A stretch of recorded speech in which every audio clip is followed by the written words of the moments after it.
Yeah, but it doesn't make any sense.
Good morning.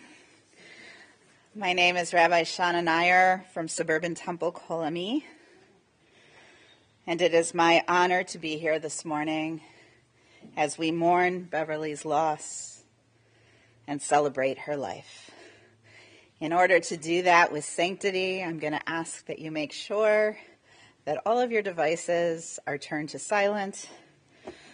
If God is going to call this morning, it won't be by cell phone. We remember Beverly and join our hearts together and give comfort and strength to her family. Mourning is a time filled with many emotions and memories, both bitter and sweet. And we begin our service with the recitation of psalms and prayers and readings, thus linking her life with the millennia-old tradition of the people of Israel and the eternity of God. It is a fearful thing to love what death can touch. A fearful thing to love, hope, dream to be, and to lose. A thing for fools this, and a holy thing to love. For your life has lived in me, your laugh once lifted me, your word was gift to me. To remember this brings a painful joy. 'Tis a human thing, love, a holy thing to love what death has touched. It is a tradition on the eve of Shabbat, which will happen this evening, when lighting the candles, to read a prayer called Eshed Chayil, a woman of valor. This is a modern translation of that prayer. A mother of generations, a woman of valor. She is precious in the gifts she has given to our family. Her children have found trust and truth in these gifts. We follow in patterns that she has taught. She is robed in strength and dignity, and she smiles at the future. She opens her mouth with wisdom, and the teaching of kindness is on her tongue. We benefit and learn from her wisdom. May she always be credited for the fruit of her labor and her achievements. May she live on in glory. Our rabbis taught that there are 3 crowns: the crown of Torah, the crown of priesthood, and the crown of royalty. But they emphasize that the crown of a good name exceeds them all. A good name is to be treasured above precious oil. Wealth, health, and even life passes away, but a good name lives forever. It is in this view that the Talmud teaches, monuments need not be erected for the righteous. Their deeds are their memorials. They will be remembered and revered for the kindness they have shown and for the love they have given. They are shining examples of what it means to be a mensch. We are taught in Judaism that there are certain great acts that you can do without measure. You can do as much as you would like, whose reward too is without measure. One of those is hesped, the act of eulogy.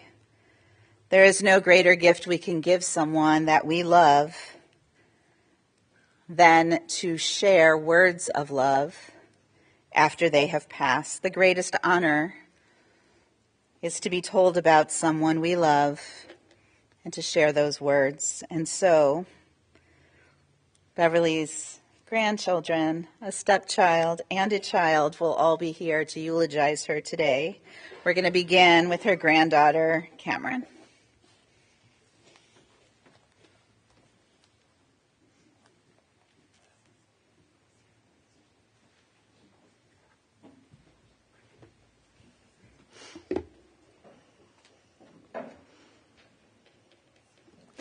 Hi, everyone.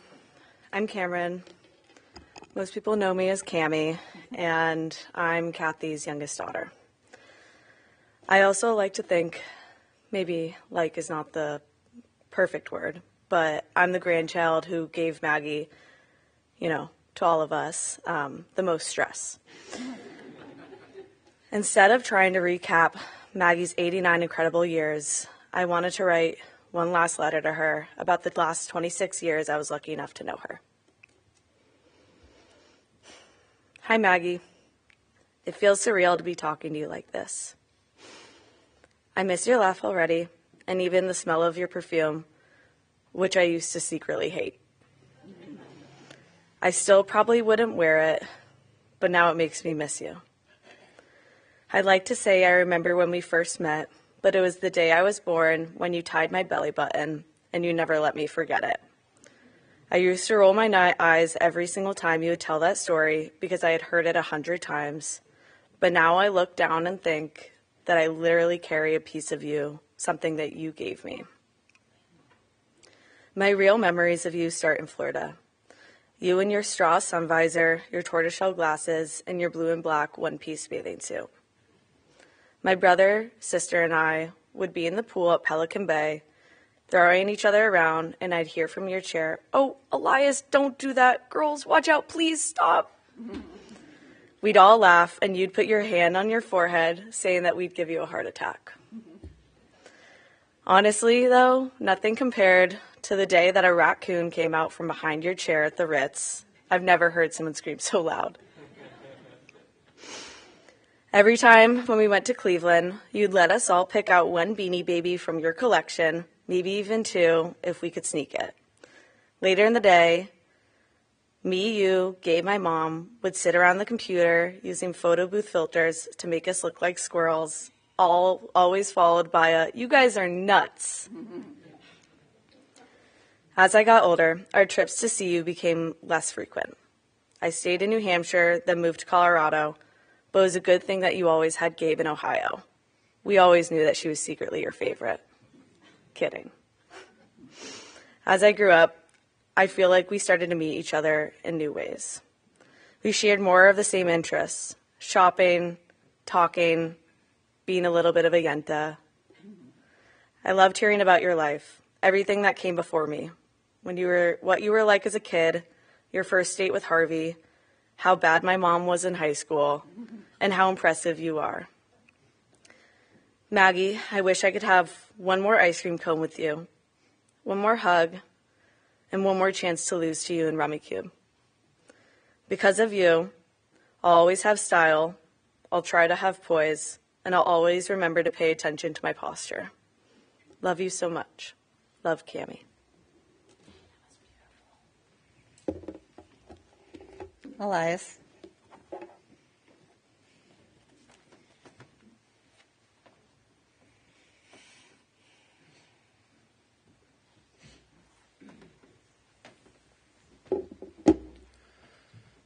Hello, everyone. Thank you all for coming.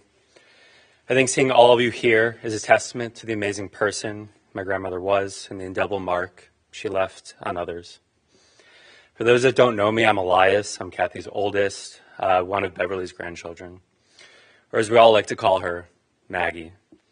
But why Maggie? I've been asked this many times over the past 34 years. Now, obviously, her name isn't Margaret, but as the oldest grandchild, I had trouble saying grandma, so Maggie was born. In fact, it's a name that became so integral to her being that even her wonderful partner, Larry, took to calling her Maggie.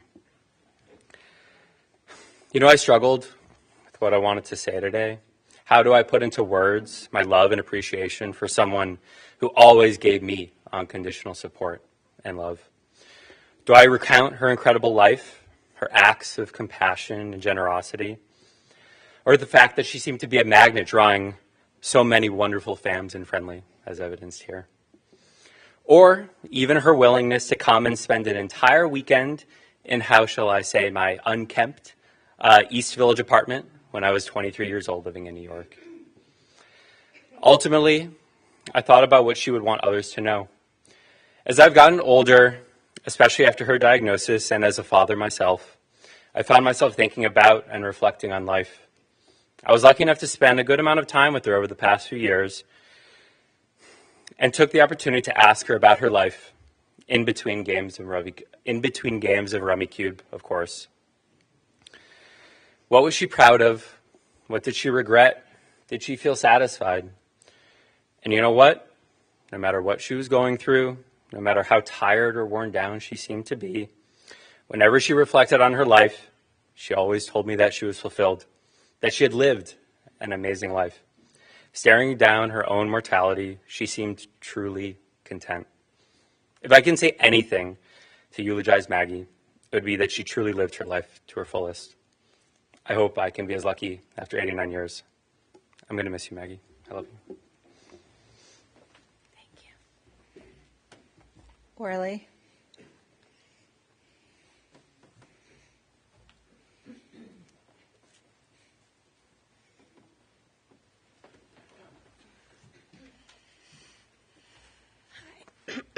Hi. My name is Orly Einhorn, and I am Larry Edelman's second-born grandchild of 5. I'm honored to speak on behalf of my family, and I hope I can capture all that Bev means to us. My childhood was particularly defined by my grandparents' presence, from weekly Sunday night dinners to special birthday sleepover traditions, or simply a pickup from school. It was, of course, painful to lose Baba, but as time passed, I was surprised by how much it hurt seeing Papa alone. Papa is a man who knows how to love, who believes in dessert first and the power of a pedicure, and from whom I inherited the distinct ability to cry at Hallmark commercials. I knew he would need somewhere to put all that love. We couldn't have dreamed up a better partnership than the one that blossomed between Papa and Bev. Our first meeting was hilarious. As the COVID-19 pandemic grew, Papa and Bev were potting in Florida. The Edelmans and Einhorns Zoomed with them for the Passover Seder. Now imagine all 9 of us around a dining room table in Cleveland waiting for the Zoom to start, and when it does, there sits our grandfather and his new girlfriend in their bathrobes. But once Papa and Bev returned to Cleveland, she fit right in as though she was always part of the family. We were all impressed that she not only tolerated Papa's teasing, she could give it right back. He started to call her Maggie, like her grandchildren do, and even as she was rolling her eyes at him, a frequent occurrence, it was clear how much they cared for and respected one another.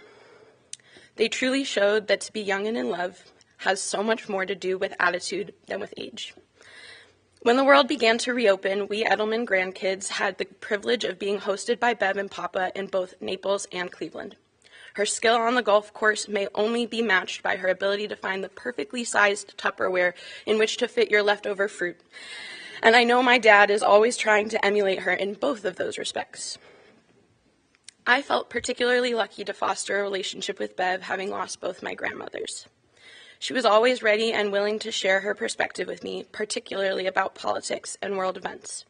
As we watched the political turmoil unfold in the wake of COVID-19, she shared about her time at the University of Alabama and how it shaped her worldview. She allowed me the space to ask questions I couldn't have articulated with Baba or Grandma because I was simply too young to know what to ask. I'm sure that the questions will never end, and I will miss dearly having Bev to lend an ear. Thank you to the Ludwig and Fisher families for welcoming Papa over the past several years and for allowing us to celebrate Bev's life with you today. To Papa, thank you for bringing this wonderful person into our lives. And to Beverly, thank you for the light and love you brought into every room, and may your memory be a blessing to us all. We love and miss you so much.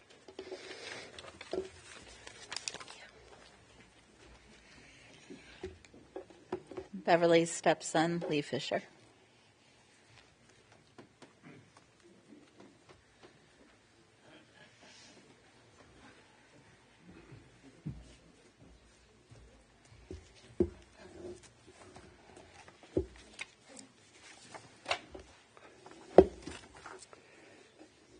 How many people can say that they had 3 true loves in their lives?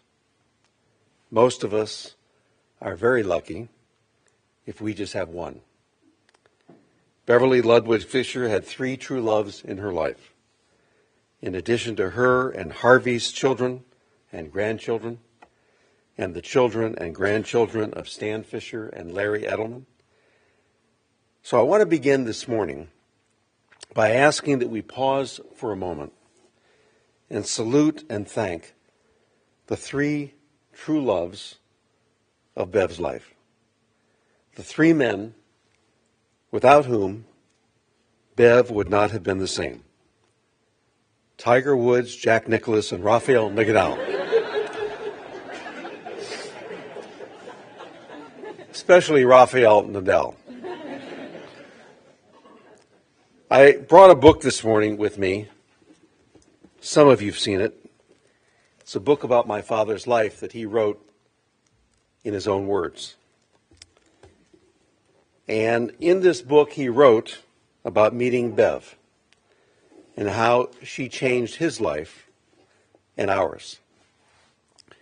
When we lost our mother, Boots, in 1988, at the age of 58, my dad thought his life was over. In fact, all of us did. My dad was 60 years old. He was lost, and it took him several years to find his balance. And then one day, 3 years after our mom died, he was visiting his friends Duvi and Elise Kirschenbaum. And Elise said to him, "I know somebody who's too good for you. And she's too nice, but she isn't dating. Beverly Ludwig. She's a great skier, a great tennis player, a great golfer, and most importantly, a great woman." My dad didn't know Bev, but he knew her late husband, Harvey, because his law firm had done some legal work for Harvey. So Elise called Bev and said, "When you're ready, I'd like you to meet someone Duvi and I know." Now, Bev at that time had no thoughts whatsoever of dating anyone. She said, "Well, maybe I'm ready. Have him call me." And Elise said, "Don't you want to know who he is?" She said, "No, I really don't think that will make any difference." But when Elise said it was Stan Fisher, she said, "You know, that's funny, two other people this week called me with his name. On the evening of March 10th, 1991, my dad picked up Bev in his Toyota Camry. The car radio only worked if you kicked it hard 3 times in a row. Now, you see, while my father was a very successful lawyer, he did most of his shopping at places like Uncle Bill's, Mark's, and Costco. And when buying cars, he was always looking for special deals regardless of quality. So when Bev came out of her home in a white suit, and in his words, my father said she looked gorgeous, my dad was truly breathless. She got into his car, and my father said her reaction was also breathless, but not in a good way. She asked him, "Well, I need money." I swear to God, that's what she said. He assured her he had enough for dinner, and he was sure she was already having second thoughts about this blind date. They drove to the Ritz-Carlton downtown for dinner, and well, the rest is Fisher Ludwig family history. The evening was magical for both of them. After dinner, he called my sister Suzanne and said, "I think I've hit the jackpot." And from that day on, all he could talk about was Bev and the second chance in life that he'd been given. They took a bike trip to France, a cruise in the Riviera, a vacation in the Caribbean, a ski trip to Aspen. Each trip was a different adventure, each planned by their travel agent, Peggy's own Fisher. He wrote, "Neither of us was rushing toward marriage, but we knew that we had fallen in love again." On New Year's Eve, several years later, my father could tell that Bev was very nervous. He said, "What's wrong?" She said, "I'm nervous because I'm going to ask you to marry me." My father had just ordered a bottle of red wine, and just as he said, "I accept," Bev hit the bottle, spilled the wine all over him. The owner of the French restaurant gave him a white chef's jacket to wear. That evening, my father bought the jacket from the waiter so he could always remember that special moment. On August 29th, 1997, my father and Bev married. I remember toasting them that evening by saying that the greatest gift that a child can give a father is to love their mother. And in our family, we have the rare privilege of loving two mothers, our mother Boots and our second mother, Beverly. Now, I use the word second mother intentionally. My mother, Elaine Boots Fisher, as I said, died at the young age of 58, and we loved her deeply. But we were very happy for my father when he married Bev. And she quickly became a second mother to me and to my siblings, Barbara and Richard and Suzanne, a true grandmother for 35 years to our children, Jason and Jessica, and second mother-in-law to Peggy. You know, my father always insisted that we refer to Bev not as our stepmother, but as our mother, because it didn't diminish his and our everlasting love for our mother Boots. It was meant to reflect our emotional connection and love for Bev in the second chapter of my father's life. In his book, he wrote that at first they struggled with feeling guilty about being so happy again. But they both ended up feeling that both Boots and Harvey were at peace and were happy that they were happy. My father used to say, "We are living for them as well as for ourselves." So we come together this morning to celebrate someone who brought a kind of gentle brilliance into our family. A woman whose love was steady, whose presence was calm, and whose organizational skills were legendary. Bev could organize. She labeled everything. Her closet looked like the Container Store had been organized by the Container Store. Her refrigerator was a symphony of perfectly cut vegetables and grapes, laid out like she was preparing snacks for a kindergarten class that might stop by unannounced. And then there was my father. If Bev was a well-labeled filing cabinet, our dad was a charming tornado. Papers everywhere, socks migrating across various rooms, keys hiding wherever they pleased. He was a man whose natural state was the faint look of someone who just realized he left something important on the roof of his car. But here is the miracle. Bev never tried to change him. Not once. Not with hints, not with gentle nudges, or even with strategically placed labels, although you know she would have been tempted. She didn't try to color code him into order. She just loved him exactly as he was.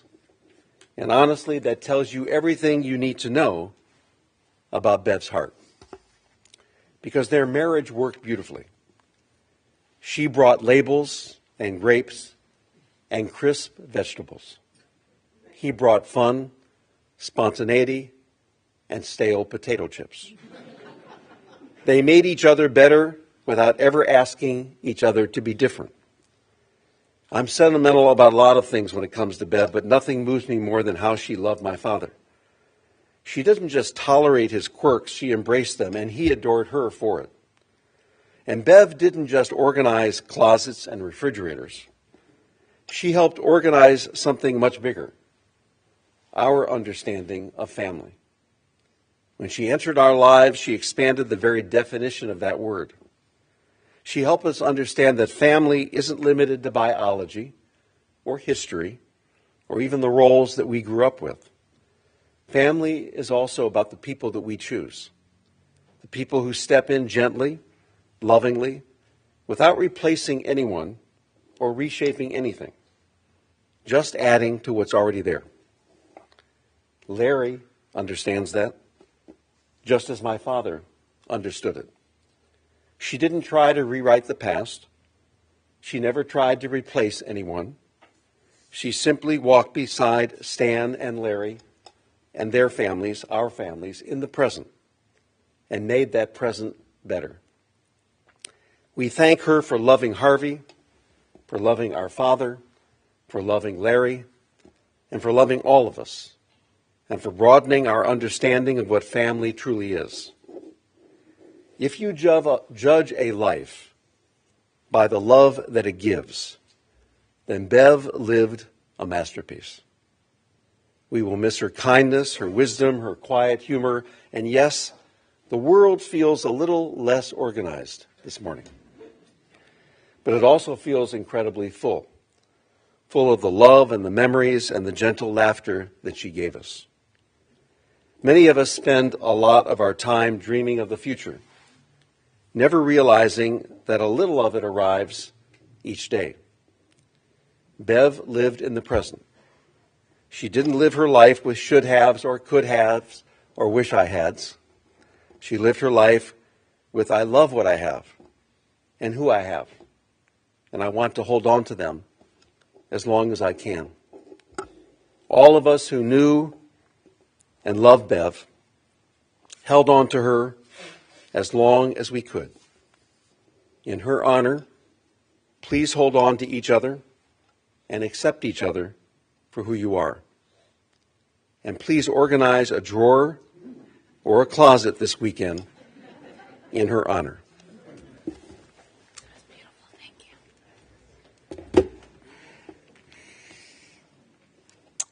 And now Beverly's daughter, Kathy. Hi, everyone. I'm Kathy, Beverly's middle daughter. Very difficult following the former lieutenant governor speaking, but I will do my best. A number of years ago, I was attending a funeral for a dear friend's mom. Her sister gave this moving speech about how she had written a letter of gratitude years before her mom's death. It was incredibly moving and got me thinking, why do we wait until someone passes away and then extol their virtues at a funeral and that person never gets to hear these words?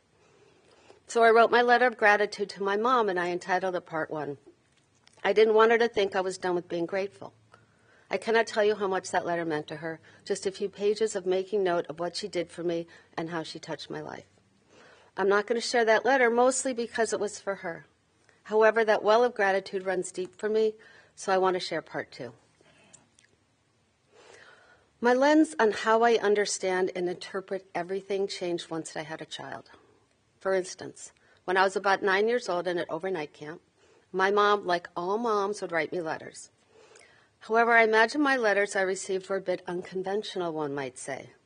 My mom would send me a list of her golf scores, 78, 81, 77, and then she would elaborate how she read the green or how many buckets of balls she hit at the range. Back then, I probably rolled my eyes. Now I have a different take. Beverly grew up with meager means, and her parents had just enough money to send her to college for 1 year. And the message was clear and distinct. Find a nice Jewish boy to marry. She came home without fulfilling that assignment, but soon after she did meet my dad and was married at 20. Imagine falling into a world of privilege and spending all your weekends at a country club. So what did my mom do? She devoted herself to the game and became AA club champion many times over. See, back then she wasn't supposed to acquire an education and pursue a career. So instead she focused on what she could do and became the very best golfer. When you're a kid, you see your mom as just your mom. She's one-dimensional in your eyes, and she has no other purpose to serve you, to serve your needs. I always thought my mom was beautiful and sort of looked like Mary Tyler Moore. She was always there schlepping us around to all our activities, sewing my skating dresses, and always available to help us. Growing up, my parents laughed a lot, and there was a lot of joy in my home. When I was in college, my mom returned to college too. I never gave it much thought, but as she became more engrossed as a psych major, I started to feel like sort of a project. But in truth, I wasn't an easy kid to raise. I didn't take the time to recognize her efforts and her pursuit to achieve something outside of herself. I imagine it took a lot of guts to pursue a degree, knowing you're the oldest in your class and have to go home at the end of every day and attend to a family. Not only did she flourish, I believe she got all A's.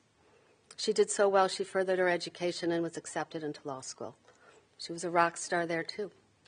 Though my mom didn't acquire her law degree, she did pivot into another direction, became the development coordinator for the Diabetes Association. I remember visiting her at the office, and then I started to view her differently. She started to shed her role as just my mom and became a real professional in her own right. You could see her self-esteem blossom. When I lost my dad, my mom was still so young and so sad. About a year later, she met Stan, and her smile returned. Stan introduced her to many new endeavors. She went skiing in Colorado, then went biking in southern France, and she became a Democrat. Though she didn't keep up skiing or biking, she did maintain her political affiliation. And may I say she embraced politics with vigor and unabashed enthusiasm. Mom went from having tea with Pat Nixon to attending Bill Clinton's inauguration and ball. Another one of my mom's passions was the stock market. And I am not exaggerating when I say that stock market ticker was running on every TV in every room, all the time. I have received way more stock tips from my mom than I ever received a cooking tip. And I actually never received a cooking tip. I did, however, kill it with Lululemon from my mom. One of the great perks of Stan becoming part of the family was embracing the entire Fisher clan. It all seemed so natural and honestly fun to be part of such a big family. And Mom fell into the matriarchal role so naturally. They shared a wonderful second chapter, and it was easy to feel so happy when you were around them. When Stan passed away, I saw the light dim again in my eyes. Though she lost her partner, my mom always had wonderful longtime friends. I've always marveled at the close ties she created with so many amazing women. Right before COVID descended upon us, Mom met Larry, and her light and smile returned. I'll never forget her calling me after their second date and telling me, "I'm just crazy about Larry." And she was. And suddenly, to my delight, Mom became more unavailable to me. I would call and she'd be too busy to talk. She was playing gin or rummy cube, or they were playing golf, or they were going out for dinner, and I just smiled. How fortuitous for all of us. we inherited another extraordinary family. It seemed like the joy around my mom continued to expand. Because I lost my dad when I was so young, there were so many conversations I never got to have. I feel so fortunate that I was able to do so with my mom. Before having kids, I told myself I'd never make the mistakes that my mom made. I was going to do everything right, and my kids would never have any issues. And then you become a parent. I may not have made some of the mistakes my mom made, but I certainly found plenty of my own to make. The gift of time gave my mom and I the opportunity to go back and discuss some of these things and forgive and celebrate each other. Through our conversations, I found more grace, compassion, and forgiveness. Over the last 2.5 years, I spent more time with my mom than I can remember. And as her time diminished with me, I began spending more time with Larry. Larry is truly a treasure to cherish. I believe Larry had about 17 different names he called my mom. Personal favorites are Zelda, Yessel, Dippo, and the cherished Mags for Maggie. Though my mom is gone, she has provided me with a fellow Cleveland sports fan. Not since hanging with my dad have I found someone who has just the right amount of passion, skepticism, and rage to call themselves a true Cleveland sports fan. I love that we talk and text about trades, wins, and losses. It makes me smile. So getting back to gratitude and the notion of receiving something good from one another. There's no doubt I feel an emptiness inside with my mom gone. She has left her mark in all sorts of places. But I think her greatest gift is that she single-handedly integrated not one, but 2 outstanding families into our lives. No matter what is going on, I've had the good fortune to reach out to a Fisher or an Edelman, and they were always there for me. And though I can no longer pick up the phone and call her, she has made it possible for all of us to have each other to lean on. When I look back, I now realize that Mom's true gift to all of us, that even through tragedy and setbacks, she found a way to expand not only her universe, but ours too. I will always be truly grateful for bringing our worlds together. Penny for your thoughts, Mom. Drive slow. I love you.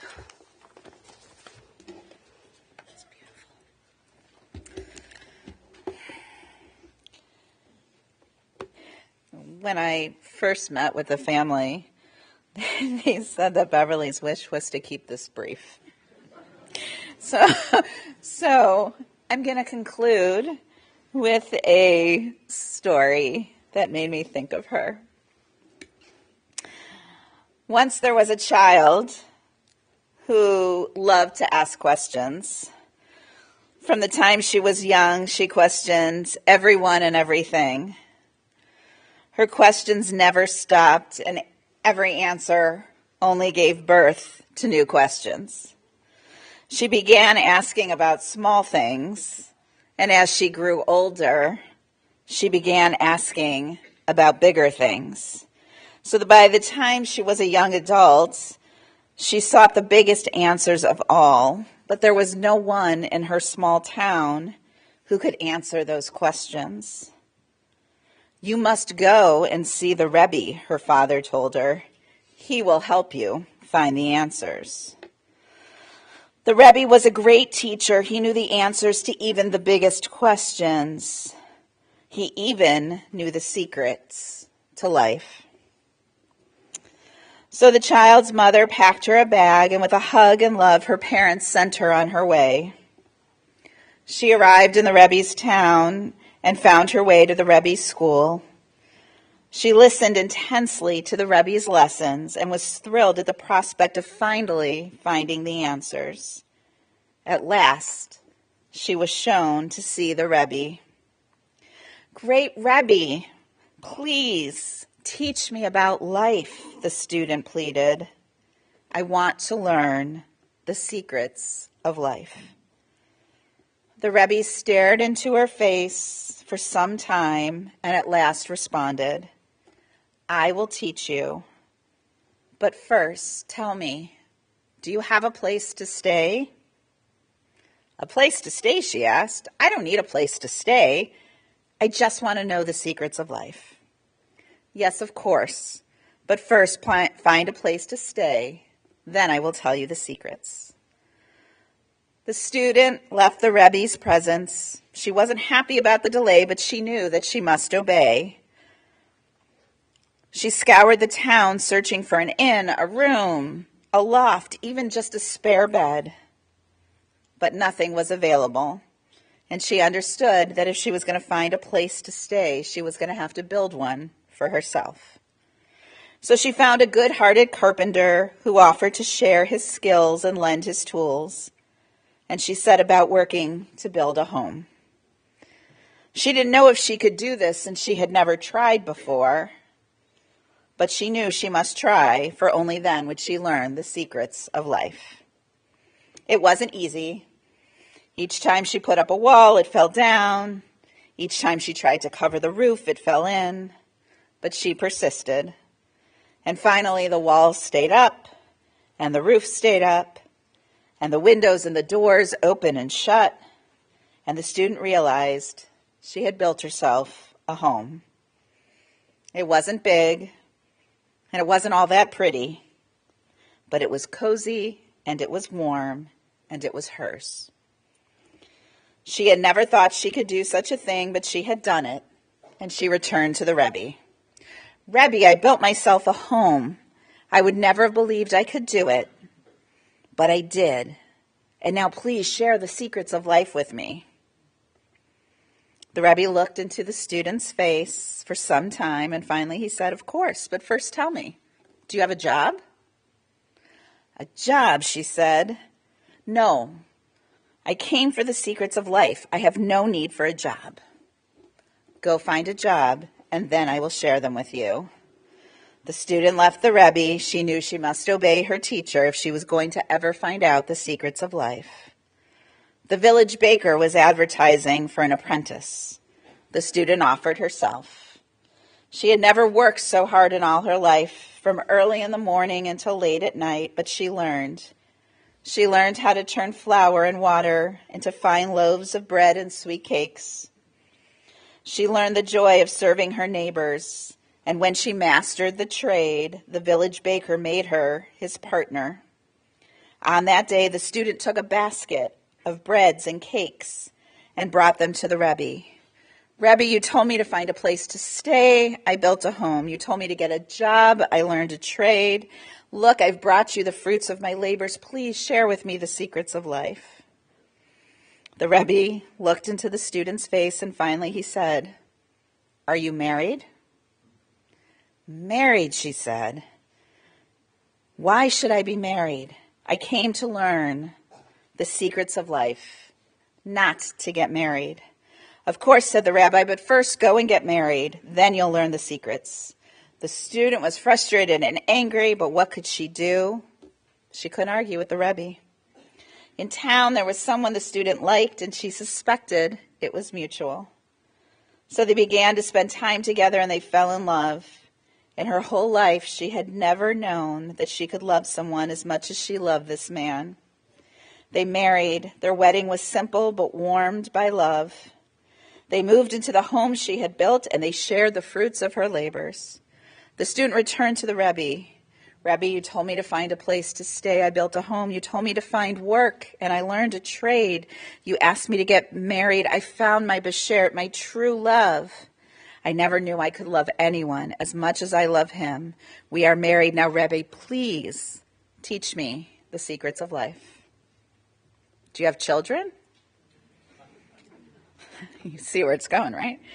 Somehow the student expected this. She wasn't nearly as frustrated or angry. This time she smiled. No, not yet, but I will try and obey. Good, said the Rebbe. Go and have children, and then come back, and I will teach you. In her whole life, the student had never thought she could love someone as much as she loved her husband. She had never thought she could work as hard as she worked at her trade, and she never thought she would feel as good as the day she felt when she completed her home. But then children came, and she discovered she could love even deeper, work even harder, and feel even more complete than she had before. And she returned to the Rebbe. Great Rebbe, when I came to you years ago, I asked you to teach me the secrets of life. You told me to find a place to stay. You told me to find a job. You told me to get married. Then you told me to have children. Now, Rebbe, I'm ready. I have done everything you have asked. Please teach me the secrets of life. The Rebbe stared into her face. Not yet. You are not ready yet. But what else do you require? The student cried. What else? Soon you will know. And with that, the Rebbe turned back to his books. Soon after, a messenger came from the student's village with an urgent message. The student's grandmother was ill, and she was needed at once. The student rushed home. She found her grandmother weary and sick. She sat with her grandmother, and they talked, sharing all that life had taught them.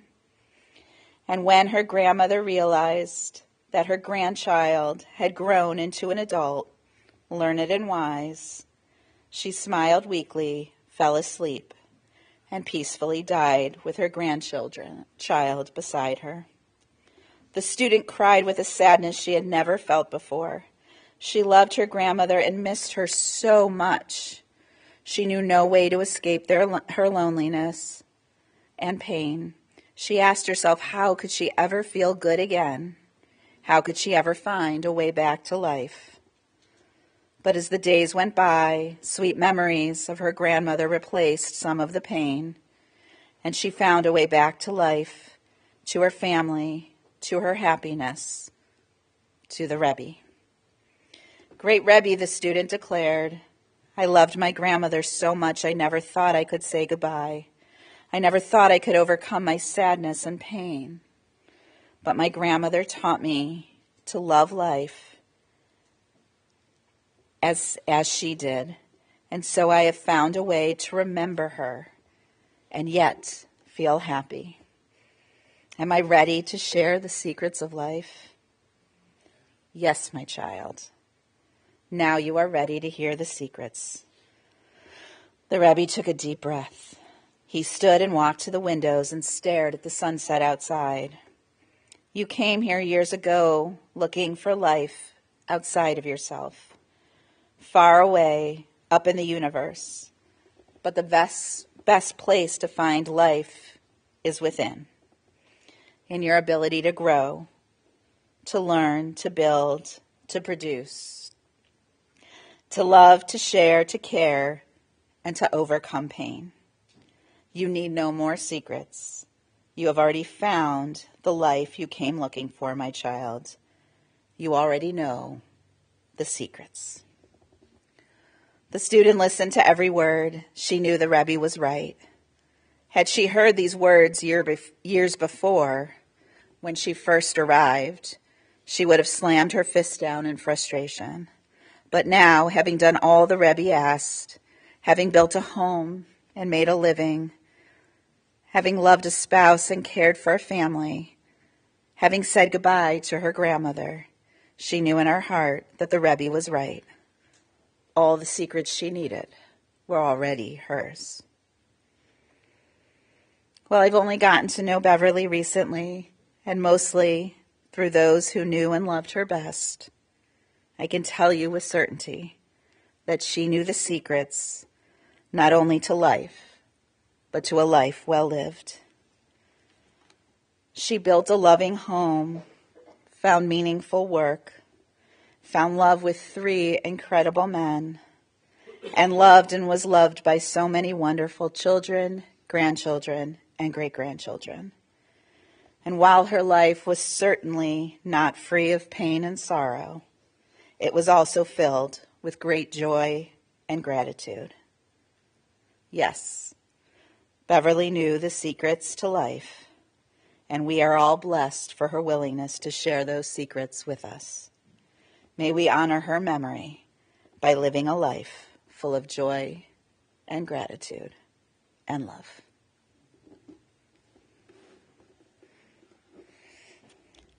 In the rising of the sun and in its going down, we will remember her. In the blowing of the wind and in the chill of winter, we will remember her. In the opening of the buds and in the rebirth of spring, we will remember her. In the blueness of the sky and in the warmth of the sun, we will remember her. In the beginning of the year and when it ends, we will remember her. When we are weary and in need of strength, we will remember her. When we are lost and sick at heart, we will remember her. When we have joys we yearn to share, we will remember her. When we use a label maker, we will remember her. When we wear that perfect outfit, we will remember her. When we have an urge to clean or stockpile dish soap, we will remember her. When we have a great round of golf, win at Rummy Cube, or buy the right stock, we will remember her. And when we choose love and joy, we will remember her. So long as we live, Beverly too shall live, for she is now a part of us as we remember her. Please join me in the 23rd Psalm if you know it. The Lord is my shepherd, I shall not want.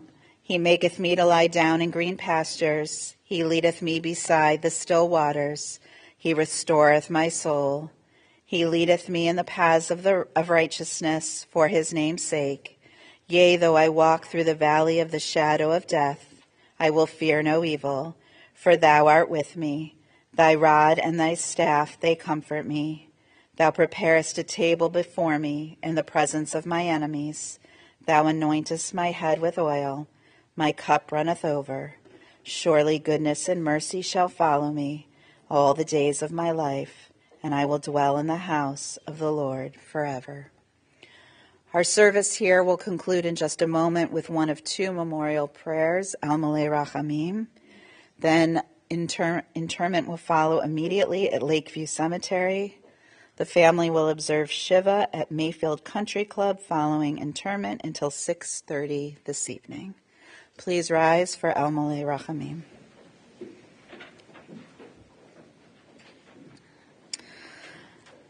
El Malei Rachamim Shochem Ramramim Hamsei Menucha Nechona Tachat Kanfei Ashchina Im Kedoshim Utorim Kezoar Harakia Mazirim Et Nishmat Beverly Shalacha Le'olama Ba'al Harachamim Yistareha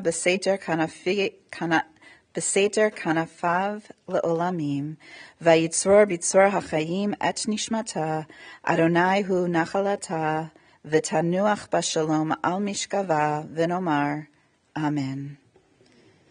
Fully compassionate God on high, to our loved one who has entered eternity, grant her clear and certain rest with you. In the holy heights of the sacred and pure, whose brightness shines like the very glow of heaven, source of mercy, forever enfold her in the embrace of your wings. Secure her soul in eternity. Adonai, she is yours. May she rest in peace, as together we say, Amen.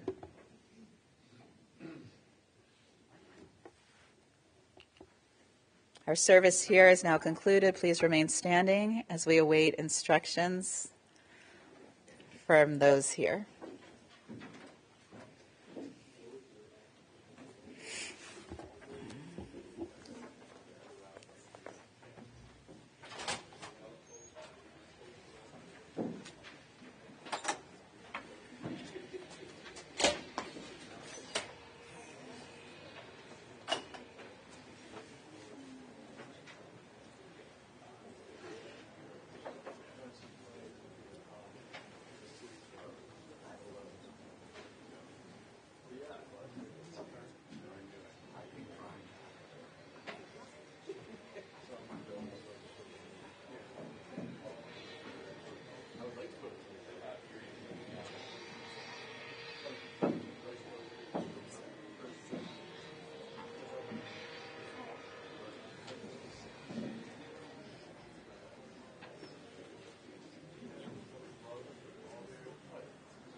approach the doors, the hearse will be to the left.